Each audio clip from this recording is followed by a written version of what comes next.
అండి. దసరా నవరాత్రుల్లో 6వ రోజు అమ్మవారికి రవ్వ కేసరి ప్రసాదంగా పెడతారు కదా!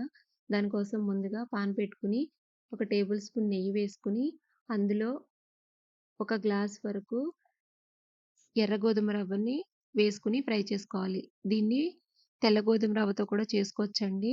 ఎలా అయినా బానే ఉంటుంది. ఇలా బాగా ఫ్రై అయిన తర్వాత ఇందులోకి 3 గ్లాసుల వరకు వాటర్‌ని యాడ్ చేసుకోవాలి. ఒక గ్లాస్‌కి 3 గ్లాసుల వరకు వాటర్ యాడ్ చేసుకుంటే రవ్వనేది మెత్తగా ఉడుకుతుంది. ఈ విధంగా రవ్వనేది బాగా ఉడికిపోయిన తర్వాత, ఇప్పుడు ఒక గ్లాస్‌కి ఒక గ్లాసు బెల్లం తురుముని వేసుకొని, బెల్లం తురుము బాగా కరిగేంత వరకు లో ఫ్లేమ్‌లో కలుపుకుంటూ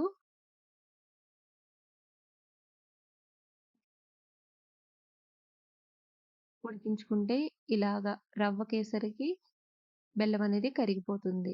ఇలా బాగా కరిగిపోయిన తర్వాత, బెల్లం కరిగిన తర్వాత ఇప్పుడు కొంచెం ఇలాచీ పౌడర్‌ని యాడ్ చేసుకొని బాగా కలిపేసుకోండి.